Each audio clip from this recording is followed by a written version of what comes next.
I'm Mark. And I'm Russ. Henry? And I'm Henry. There All we right. go. And this And is a spirited endeavor.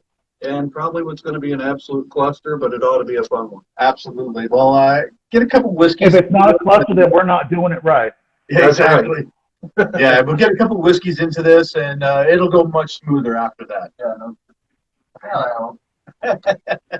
Nice rainy night here in Georgia, so it should be a nice chill evening. Absolutely. So, how are things with you, Henry? Not too bad, not too bad. Just kind of hanging out, relaxing, excited about this evening, and talking about scotch. Absolutely. Well, I mean, we're not all going to talk about Scotch tonight. So, Russ, what did you bring? Well, I brought something from a distillery called Kilchoman, and that is a distillery based off of Iowa. Now, you'll notice that the spelling of this, you wouldn't think that's Kilchoman. You'd want to say Kilchoman, but it's actually Kilchoman.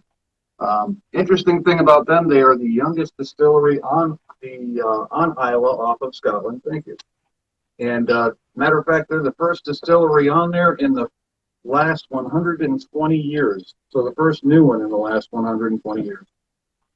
Wow. It's going to be smoky. It's going to be peaty. It's also very young. It's 6 years, so it's going to be a smack in the face. But in my experience, it brings a lot of complexity to the table. Something that's definitely going to benefit from some air. For sure. All right, Henry, what do you got? You know, I'm going. I mean, I know this is pretty bad, but I'm going for old, tried and true Glenmorangie. Glenmorangie, there you go. Actually, that's a good call, man. I I had mean, one last night, and it was awesome. it's great. It's a very well balanced scotch, very well thought out. The flavor profile of it is Yeah. amazing. Yeah, and what we And found too is the 12 year, which is what I assume that you have there. I mean, it's just a good solid Scotch. It really is. actually, this is a 10 year. It's a 10 year. Okay. Okay, yeah. Yeah, it's a 10 year. How much air do you have in the bottle on that one? A fair amount? Yeah, fair amount. Well, the reason I ask is the one I've got at home it's probably about halfway down. So it's past neck pour. And I hit it last night, having not had it in a while, and I was picking up like green apple where I wasn't before. So I'm curious to see what you get out of that, if it's changed for you. Um, it has from the times that I've tested it. I'm getting a lot more of the citrus, less of the vanilla. I got more vanilla in the neck pour Mm-hmm. than Yeah, I have that's out of the nice. bottle, but I get more citrus notes. And it was funny because, a while ago I was reading the flavor profile on it, and one of them was peaches. Yeah, I've heard that. I haven't experienced it, but I did read that. And the lower I've gotten in the bottle, the more pronounced that gets. It's not one of those things like you're eating a peach pie Right. at all, Yeah, it's like a but little just essence in there. Yeah. exactly. And it's not something I was expecting because some of these distilleries say, "Hey, this is the flavor profile of it," and you just don't pick up those flavors. Yeah. Right. Well, maybe peach is the spirit animal of Glenmo. Well, it's the red colored labeling one, huh? Yeah, it really is. All right. And I'm bringing something different to the table. Yes, you are. I am bringing the Redbreast single pot style still Irish whiskey. Now, this is a 12-year-old. It's a triple distilled. It's aged in ex-bourbon and ex-sherry casks. It's 40% alcohol by volume, about $70 a bottle. Okay. Yeah, and I'm really, we tried some Irish whiskeys before, and Irish whiskey is what we would toast to a dear departed friend, at least on the 4th of July. and probably his birthday too, and maybe Christmas. Yeah, and maybe a Tuesday. But Irish whiskey is sort of near and dear to my heart, and it was one of the whiskeys that I started. I started with probably before I really got into whiskeys, and one that the Irish whiskey sort of. I would put it in put it in Irish coffees. I would kind of mix it up and everything. I don't think I ever really appreciated it just as a straight up whiskey. Funny you say that. That was my view on Scott. Always with ice or Coke or something else. Never by itself neat. And that's been probably the biggest part of this experience for me is being able to experience and eat and realize all the stuff I was missing out on previously. Yeah, that is the truth. And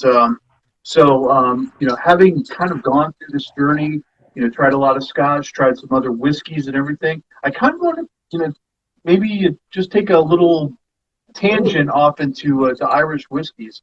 And this one comes highly recommended. This is a favorite out there. I've been in some chat groups and everything, and most people feel that the Redbreast is one of the premier Irish whiskeys. That's what I've heard. Nice. Yeah, so But see, I'm here's to try this. Go ahead, Henry. But see, here's the thing: is like we weren't able to appreciate it when we were younger, but then we didn't have a generation before us teaching us about scotch, teaching us about whiskey. I mean, you remember holidays, it was, hey, here's a highball, here's an old fashioned, here's, whatever. It's always mixed. Yeah, and there was never that appreciation. Yeah. The jungle juice. Oh, God. It's true. That's funny. Yeah. Those were the days. Absolutely. Yeah. We've definitely taken a journey with the alcohol, and our tastes have evolved a lot from when we were younger, doing these fruity drinks and rum and cokes, and my drink of choice at that time was like a vodka cranberry, a little bit of lime in it, Cape Cod. Oh yeah, Cape Cod. Yeah. And the Hollywood, all the really fruity drinks that really masked the alcohol. Oh, yeah. And as I've gotten a little older, the palate has refined a little bit. I'm finding that the amber whiskey, the amber colored stuff is really becoming my bag. Well, we've talked about this before. Anytime you get into some sort of an endeavor, well, in my case, it was photography. And when I got into photography, through that, just in my day-to-day life, I started noticing things and paying closer attention to things that I would generally have just walked right by. You get into cooking, you start picking up on flavors that perhaps you wouldn't have noticed before you got into cooking. The same thing applies here. Since I've been involved in this, my palate has changed dramatically. The stuff that I can pick up on smell-wise or taste-wise compared to where I was when I first started, it's just completely different. The Lagavulin 16 is what really got me going down this path because the flavor was there. It was in your face, and it was unique, and it was just completely unlike anything else I'd had. And I tend to gravitate towards the stronger flavors. But as we've gotten deeper into this, now I'm developing more of an appreciation for those lighter flavors because I can recognize them now, whereas early on I couldn't. Yeah, agreed. And and again, very kind of young in my whiskey drinking life and everything. I would have Jack Daniels and Maker's Mark and some of the American bourbons and everything. And they were. I always felt like it was an obligation to drink them. And whereas when we kind of discovered Scotch, we're like, oh, there's this whole world out here, and there's a palette of flavors, and it's not the same, from distillery to distillery, and even distilleries within that region have strong differences in their characteristics. Yeah, no, you're absolutely right. And that's absolutely correct. And I think that's one of the exciting things about a Scotch whiskey. I agree. is they have room to play with. Whereas what's considered an American whiskey or an American bourbon, they're very, very strict on their guidelines of Yep. what can be this or what can be that. Whereas Scotch, Yeah, there are guidelines to Scotch too, but I know where you're going with this. Is there's a very big difference between what how they distill it, the barrels they use, whether it's peated, whether there's smoke, whether there's whether it's briny. There's an entire flavor palette on here, and then you have the oakiness and the vanilla and all that. That sort of binds it all together. But even that is various degrees. I think for me, I enjoy what you get with oak. I enjoy the vanilla. I enjoy some of the spice, but I think with new oak, when they char it like they do with bourbon or something like that, which is a requirement, they can only use new oak with bourbon, for example. It's just overwhelming. It's too tannic for me. Whereas with Scotch, they can use used barrels where somebody else has already taken the hit. Now you're getting that you're getting the impact of the oak, but not quite as strong as you would if it was a new barrel. Exactly, and then correct, picking up some of the essences from what was in there. Absolutely. right. And the fact that they use these barrels over and over again, Yeah. so the barrels keep getting more flavor. And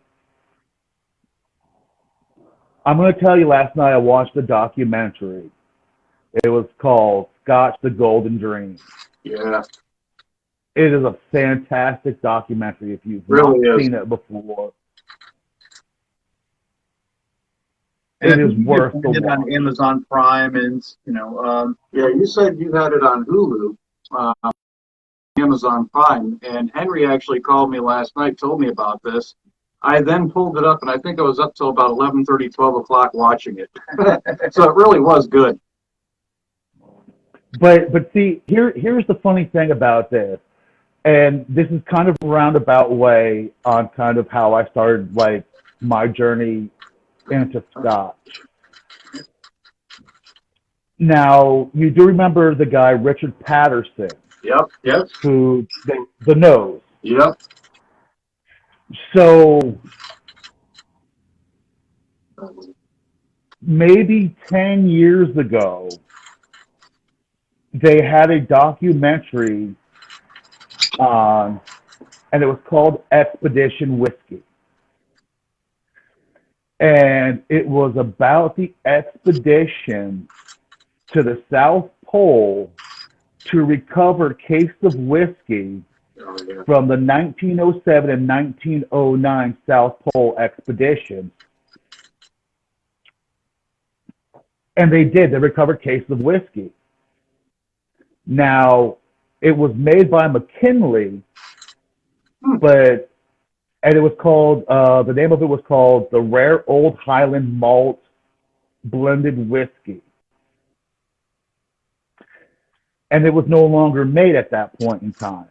Mm-hmm. So the documentary was about Richard Patterson analyzing the whiskey, smelling it, tasting it, to recreate that whiskey because that whiskey was no longer produced. oh wow, There's And a it was there's a distillery that did something similar. So they had a bottle from back when the distillery first opened. So we're talking way back, like over 100 years. And the recipe changes over the years. And what they did was they went back to that original bottle and they tried to reproduce it using the modern method. And it didn't quite hit it, but from what I understand, it was really close. but it was funny. If you've seen this guy, he's kind of dramatic and everything like that. Now, when they did, and this is a funny thing because it's going to revert back to something that you enjoy, Rob. Now, Okay. he is the master blender for White and McKay, Oh, yeah. and so it was his responsibility to recreate this Scotch. And when he went to New Zealand to the museum to pick it up, he brought it back to Scotland in a briefcase, which he had handcuffed to himself. Not that they were worried about anybody stealing it, it was just for show, and I was like, Good. good job, man. Yeah. But Richard Patterson, so he's the master blender for White and McKay, but White and McKay is also the same owners as Juro. Yep. So that's interesting too, and that maybe explains a little bit of the philosophy of Jura. Yeah. Because they're very much into, you know, like artisanal Scotch. Yeah. And recreating flavors and coming up with Mhm. new combinations that really have done an amazing, put out an amazing product. Yeah. They really are unique in the industry. There's no doubt about it. So, But I don't know. Sorry, I didn't mean to interrupt. go ahead. So the thing that I got a big kick out of with that program that I was watching last night, the one that you suggested, was how much time they dedicated to Brooklotti. That happens to be a favorite of both Mark and I. Right. Really cool story. It really is. You think he bought it, he went there, he had one employee, a security guard, and an old dog. Yep. And they restarted the whole distillery and brought it back to what it is today. Yeah. That is Like an you said, amazing accomplishment. he was well established elsewhere. It's not like he had to do that, but he was kind of similar to us at a point in life where he was looking for something, a new challenge. And the Brooklotti distillery had been shut down for a while. And he thought, Right. yeah, let's go ahead and open it up. And he did. He did. It was in more shape than he expected, but he knocked it out of the park. Absolutely. All right, Henry, I'm going to put you on hold for a second because we're going to drink some. Yes. All right, so this is the Kilchoman. Yep. And the initial nose on this, and I've let it air for just a few moments because when I first put my nose in it, it was a punch. Yeah. And I took a left hook to the nostril, and now I've aired out a little bit, now I'm starting to get the aromatics in this, and I got the vanilla and everything, but there's something medicinal in there, maybe something like rubber, like a rubber smell, or a little briny. A lot of the stuff that you get with an Isla heated whiskey. Yep. But there's a little bit more going on than just that. Yeah, I got some earthiness in that, but not a terrible amount, but just like a little bit. Like they wave some peat over it. Yeah, we're gonna go for this.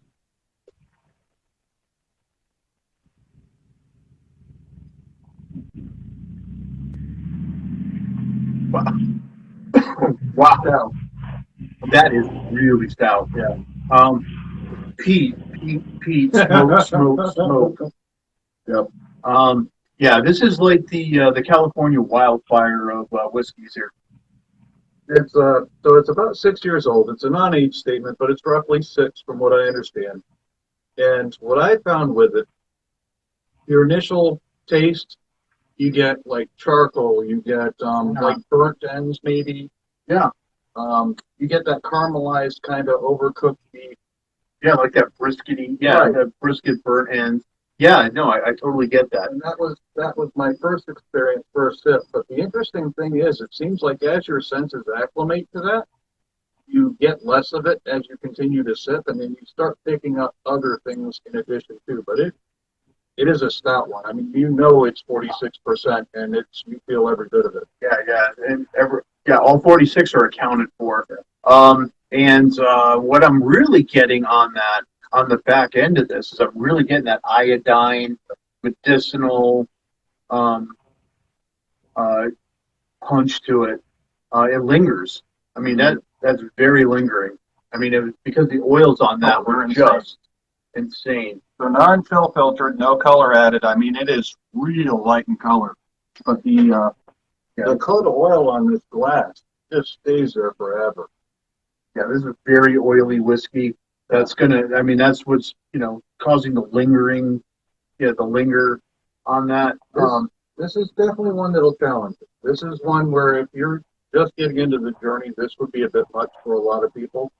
But it's one that as the air gets to it, you add a little water to it, and it starts opening up. And what I've picked up is some citrus notes, and you get a little bit more of the sweetness, and the smoke fades to the back a little. But it takes some time. It's not something that you notice immediately. What I'm noticing on that is you're getting the peat and the smoke and everything, but I'm not really picking up like the citrus notes. I'm not really getting the vanilla. I'm not getting anything. Well, I mean, I'm getting a little bit of vanilla, but I mean, I'm not getting really the fruit to this. I'm wondering if a drop of water might make a difference in this. So the interesting thing is casking. That's sherry cask. So that's ex-bourbon, and that's got sherry cask to it. So that's what I'm saying is once you get past the smoke and everything, you start getting those fruits. But it takes a bit because, like you said, that smoke is up front in your face. Yeah, it's almost a little overpowering. Which considering You know, and honestly, what we've had. Go ahead, Henry. What's up? to what you were saying about putting a drop of water in it and how it changes the flavor profile and everything like that. Now, when I was watching the documentary last night, the owner of Brewed Lobbit was saying, yes, add water. But, I mean, it was more than just a drop of water. I mean, it was probably almost maybe half a sip full. I mean, I don't necessarily know you can actually measure that out, but it was more than just a drop. And he was like, yes, it opens up the flavor profile. It opens up the notes and stuff that you can smell and take out of it. And he was saying to basically use more than just a drop of water. And what we've been surprised at is how much just a single drop of water can change this. I'm certainly willing to. I'm curious to see what that brings, and then I may bring a little bit more to it. I mean, this is one, it will hold up to some water. Yes, There's enough going on here where you're not going to finish it. well, let's try with a drop, and then let's do a little bit more before, and then put a little bit more in.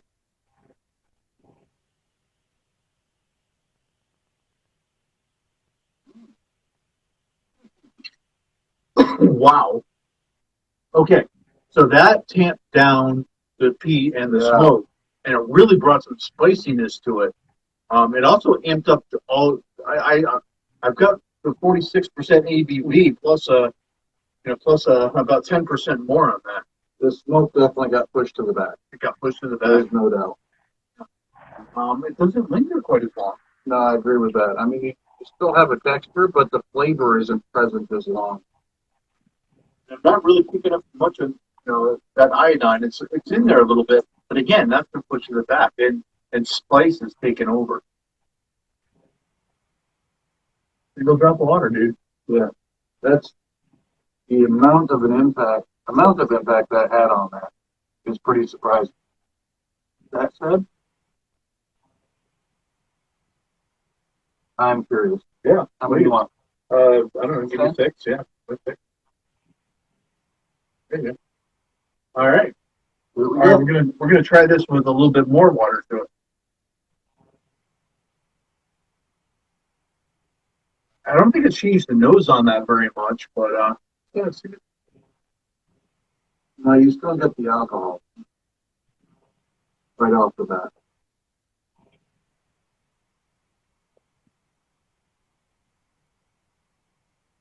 Getting the spice on the back end. It pushed the spice to the back. I almost got nothing on the front, and I almost taste no smoke or peat in that. No, it definitely pushed the smoke and heat back. That is really interesting. It is.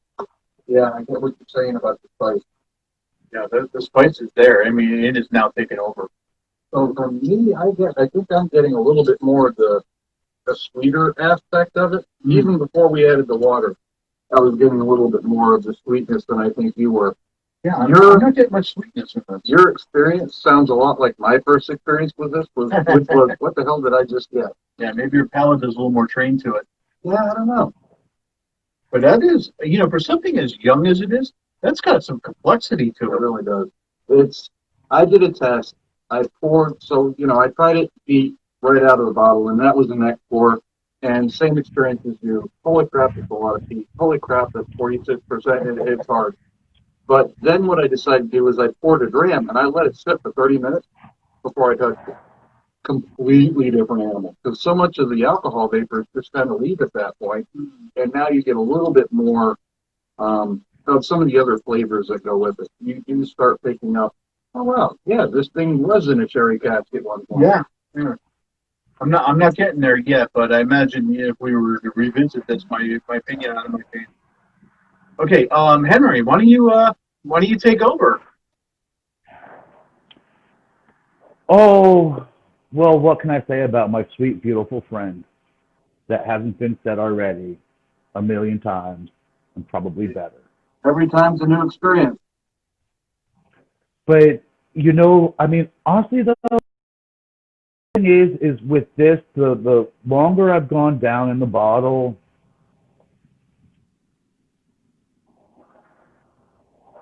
the creamier it seems to have gotten, at least the flavor-wise. Um, it's been enjoyable. It's one of those ones that I could have a dram. I could have another dram. Oh yeah, And then maybe a third dram. yeah. That's Where some of those, yeah. You go don't ahead. have to warm up to Glenmorangie. No, That's just an easy sipper. Yeah, right. But some of those, That's like an entry level scotch, but a good one. but a good one. And this is one I would, anyone coming into scotch, I would kind of point them at the Glenmorangie. There's a couple that I would. What was the one that we tried last week too? Or the week before? I can't think of it, but oh shoot, I'm drawing a blank. All right, but there's a couple of entry level scotch. I know the one you're thinking of. I can't remember the name. Yeah, yeah. Yeah. It was the Highland that had the little bit of sherry influence. Is that the one you're thinking of? Yes, it was the Highland. Yeah, I'll think of it. All right, sorry about that. Go ahead, Henry. what I like about it, you get this sweetness from it. You get this full mouth burn. You get a little bit of spiciness going down. Yeah, And then after about a minute, those citrus notes start kicking in. yep. And it's still sweet, but you have it's dry. Is when I read the flavor profile, it was like very savory, makes your mouth water. And at first it doesn't. It's got a very dry feel to it. But then after about a minute, yeah, the taste buds start salivating, and you're like, oh, that's good. Oh yeah. I think for as far as any scotch that I've had, they've been very correct on their flavor profile, how it's going to react, and whoever wrote it up, I mean, is a master because you're getting everything that they say it's going to be. And like, don't get me wrong, I love my Isla. I love heavily peated scotch. I do. But sometimes those are like, you know what? I can have a dram and I'm done. Yeah. 2 or 3 might be a little bit excessive. But with this, if you want to sit out on a cold day by a warm fire, you could have a couple of drams of this easy. Oh, absolutely. We completely agree. And the thing that's surprising is it's reasonably priced, it's easy to find, and it's more complex than you would think. The neck pour, yeah, it's kind of one-dimensional, but you get past that neck pour and you start getting a little bit more than you would have expected. Yeah, exactly. And I mean, I think for the price, it's well worth it. Oh, absolutely. You know, and that always have a place in my bar. Yeah. Yes. And that brings me to another part of the documentary that I watched last night, and they were talking about some of the scotches, and I love the bottles, the Highland Park bottles. I think they're very Oh exquisite. I yeah. think they're great. But they were talking about some of the higher end, price wise whiskeys, Oh yeah. And the glass. but it's the glass that's creating that high price.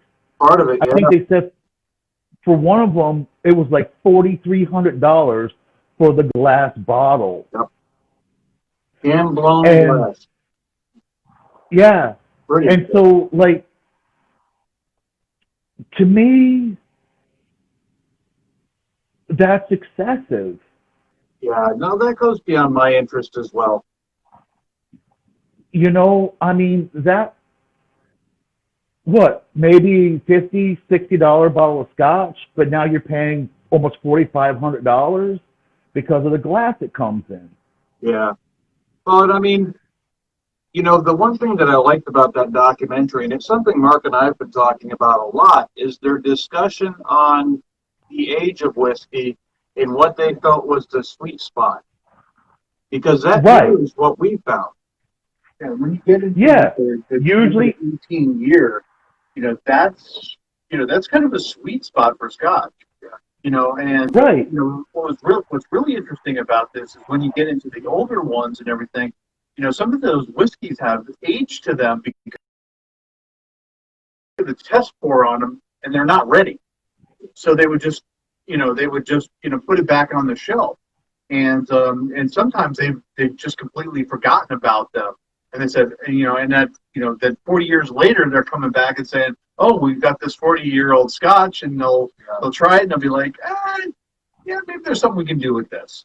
Yeah, so Right. And it's more complex than age makes it better.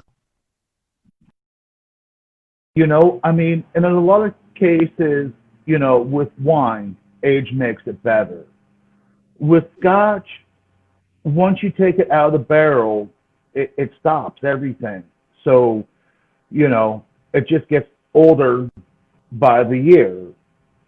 But they said, one thing about that is if you keep a whiskey in a barrel for so long, you might get a really, really woody taste to it. And sometimes And the way that they were describing it, it wouldn't be anything that would be really pleasant. Right. Well, and oak brings some nice stuff to the table. Don't get me wrong. I mean, we like some of the flavors that go with that. We like a little bit of that white spice that goes with it. We like the Yes. vanilla and some of the other flavors, but it can go really bad too. We've had some that were just too oak heavy, and yeah, I mean, it would suck to buy something that's that kind of age only to realize that it's basically like licking a tree. what was pretty Exactly. I saw a taste comparison for Lefroy, and they had like a 10 year, what's the one, the 16 year, Yeah. and then they did a 27 year. Yeah.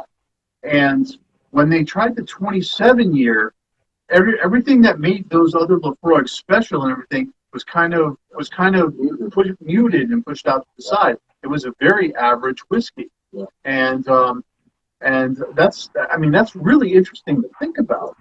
But I get it now. Well, I mean, time and cask, you've got the angel share, so you're losing that. So that's influencing the taste of whatever's left there. Plus, then you're getting, more time in contact with the wood, whatever that wood happens to hold. I mean, there's a lot of changes going on there. Absolutely. And as the whiskey ages, it takes on different compounds and gets more complexities to it. And then eventually those things start to break down. So Right. yeah, I mean, you could get a 50-year-old bottle of scotch and pay $50,000 for that and find out that it's complete crap. So yeah. Well, but to your point, and this is actually pretty funny because I did find out what the most expensive bottle of scotch out there is. Okay. You ready for this? Go ahead. It's called Isabella's Isla. $6,200,000. Damn. And you know why? Because the decanter that they put the whiskey in has 8,500 diamonds and 300 rubies in it. You know, Like, that's more of a like you could literally have a goat piss in a bottle and be like, "Hey, here's $6 million." You know, and it's just like that. To me, detracts from it because there's no point to it. Right. It's just idiocy and asinine. Yeah, at that point, it's a gimmick. It's it's a point of interest. It's something that's special because it was, you know, it's aged, it's manufactured. I'm kind of struggling with that of what would make that enticing. Yeah. Well, let me ask. So we've had the 18 years. Yeah. How many of those 18s were just aged in oak? None of them were aged in new oak. No. Every one of them was ex-bourbon or something of that nature. Yeah, or a combination. But how many of them do you think were actually just straight up ex-bourbon? Because I think most of them use something different, like hogsheads or something else. Yeah, or multiple gaskets. And that goes to the point that my belief as far as older whiskey, when you buy an 18-year, I don't think an 18 years sitting in new oak or even certain used oak is going to be anything special besides really oaky version of whatever they put in it in the first place. So I think what they're doing is when they sell you an 18, they recognize, hey, it's an 18. It says 18 on the bottle. We're going to get more money for this. So we're going to change up our casking and try to give them something just straight 18 years worth of oak. Right. It sounds like there's a lot more planning involved with that because they want to distinguish it. Right. They want you to feel you were justified in spending that money for that 18-year age statement. And I think what they're doing is they're just adding complexity by changing up the cask. Right. I don't know. I could be wrong. I don't know. I think we should be drinking. I think so too. Yeah, we're sitting here. I've been nosing this one and fondling it the whole time, but yeah, it's time to drink. Henry, have you Well, it's better than calling yourself, so there's that. Hey, have you dove into your Glenmo yet? I've just been sipping. Oh, he's been sipping. Nice. Okay. I have been sipping. All right. I like it. Okay, so you're not waiting on ceremony. You're just like, you know what? I got a whiskey in my hand. I'm going to drink it. Oh, man. That is. Hey, the best whiskey is the one you're drinking, brothers. I can respect that. All right. So this is the Redbreast. This is a 12-year Irish whiskey, and man, I really love the way this smells. I do too. It was not what I was expecting. It smells a little bit more like a Speyside. It really does. It's got that brininess to it. It's thinner than the oils than a Scotch generally would be. You'll notice the oils run down the glass a bit faster than they would with the Scotch, which, I mean, triple distilled. That's to be expected. I get it, yeah. But that nose was a bit of a surprise. Yeah, this is quite interesting. And certainly more complex than like the Jamesons and I agree. Like the Red Spot. Well, thing that fried. I'm sorry, brother. Jameson's Black Label. I've had plenty of Jameson. I don't think I've done anything besides their core bottle. Well, here, why don't you pour one and you can drink an Irish with us? There you go. I did. All right, let's Good do on it. you. All right, let's do it. Cheers. Sláinte. Sláinte.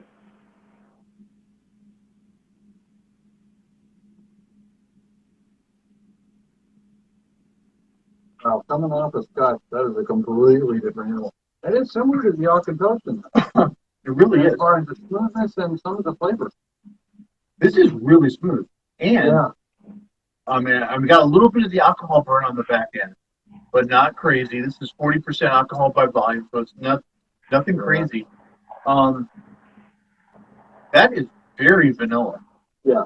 There's a lot going on here. definitely taste that there's bourbon in there, or the ex-bourbon casks. But I mean, there's also sherry casks in there too.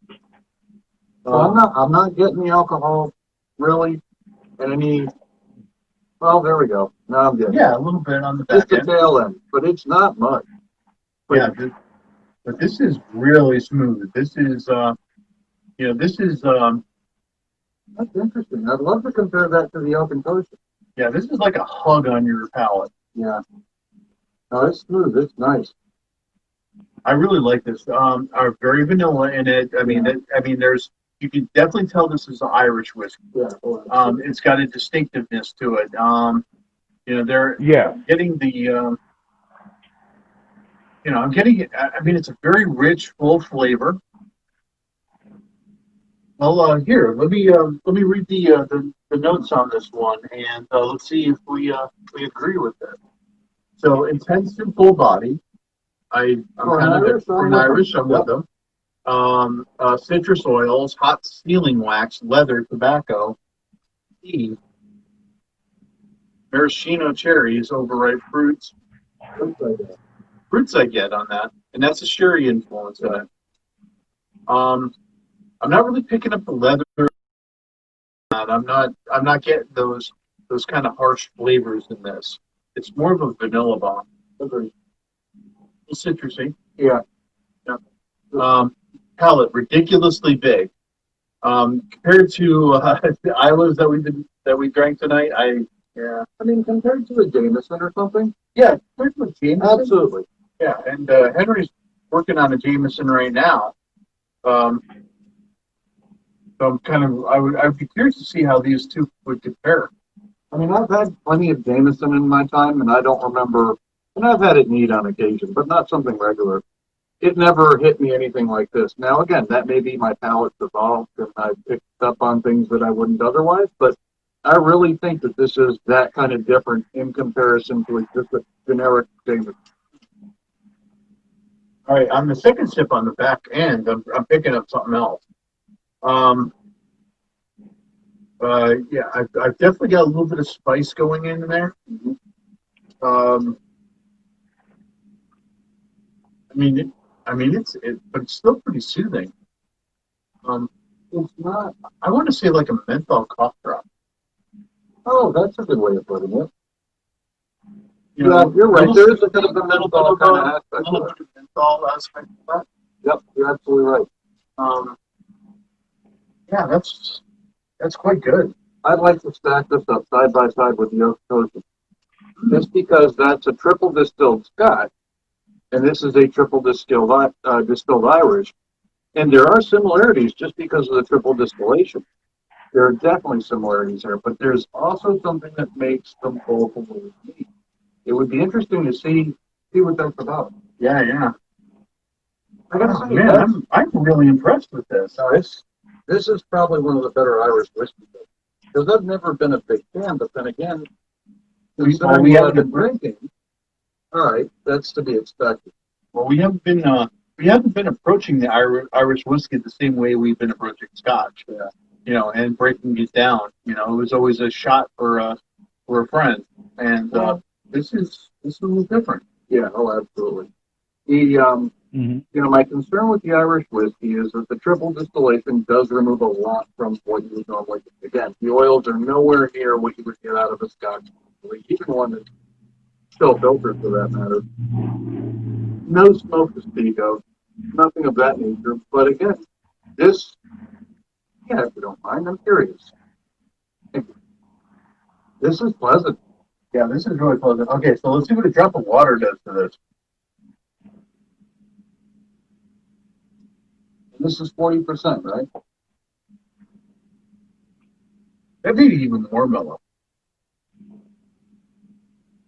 It's spicy on the back end, but that's more mellow. Yeah, I wonder if that's the triple distillation. There may not be, since there's not as much oil in it. Maybe you wouldn't get as strong a reaction with some of the other stuff. Because some of the other stuff we've done that too, just one drop. Now suddenly there's all sorts of spice. This one didn't kick it up quite as strong as what I've seen with others. Did not go up a notch. No, I don't really. The impact on that was less than. Yeah, pretty minimal. Yeah.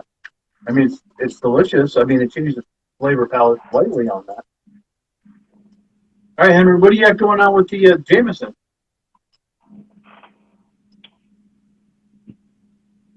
I'm curious to see what That's Henry the one. said. What do you got going on with the Jameson? It's Jameson's all right. That's for damn sure. So I he mean, said, and that's one thing I like about Jameson's as far as an Irish whiskey is they're very consistent with their product.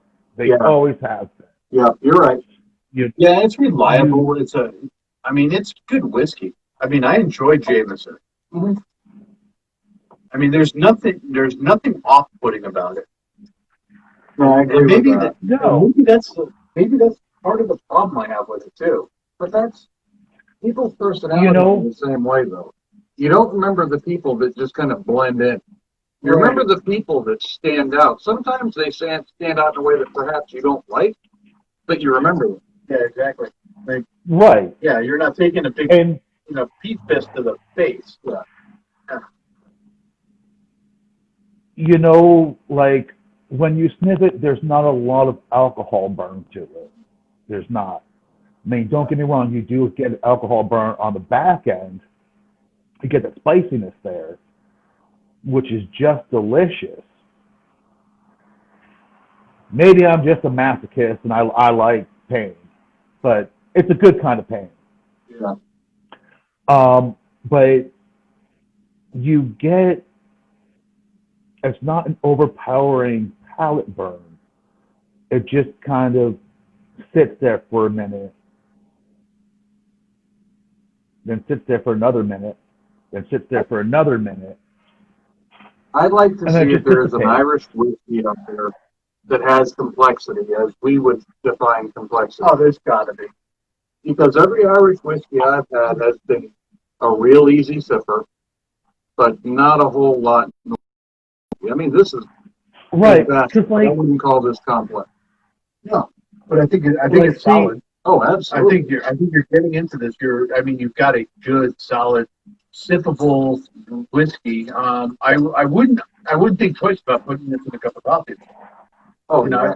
I would surely make an Irish coffee, throw a little bit of Bailey's in there with it. Problem. Sure, right, right. In fact, that might be a And good see, in the pump one. And that's what I get from Jameson. It doesn't come across as very complex. You get the sweetness from it. You get a little bit of vanilla on the back end. You get that spice going down your esophagus.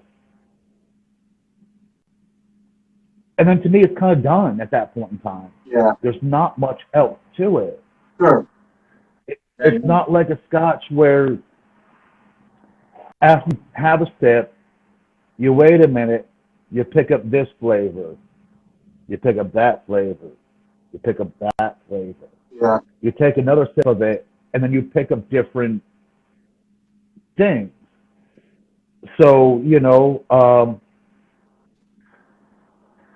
Irish whiskey is always a good, strong contender.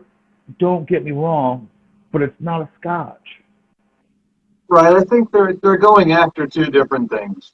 I think Scotch generally, Right, most they people, are. most people when they think Scotch, they think smoke, they think peat.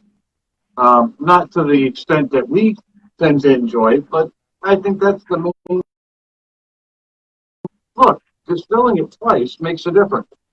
You get more of the oils, you get more of the flavors, and not all of those flavors are going to appeal to everybody. That's the big difference with Irish whiskey. Correct. Is there's a broader appeal because they're a bit more palatable for the average person. I think so. I mean, it's a good everyday sipping whiskey. Yeah, And, absolutely. I think that, Right. I think that puts it with bourbon. I think that puts it with rye. Although I don't. I think that's actually for the average person that's easier to drink than bourbon or rye. I think so. I mean, Yeah. we're finding too that like bourbons and ryes and everything are, they've got amazing flavor palettes too.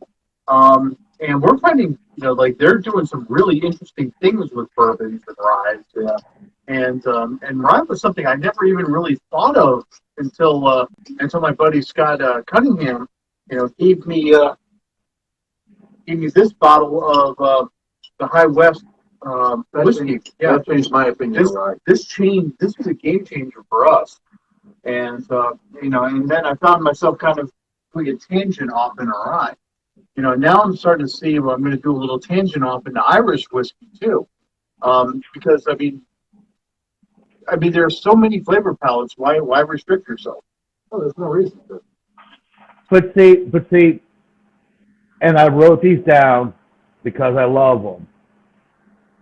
And these are all descriptions of Scotch whiskey. I wrote down the two best ones. Sweet and grassy with a hint of barn straw and damp cart seat. Yeah. That one is smoky and peaty with notes of dried moss and wet sheepdog. Dude, that's Scotch, man. That's Scotch. Yeah. Not gonna lie. And I was like, if you can use words like that to describe what you're drinking, give me a double pour of that.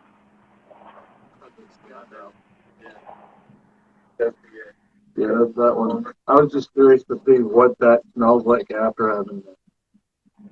You're right, though. I mean, Scotch is.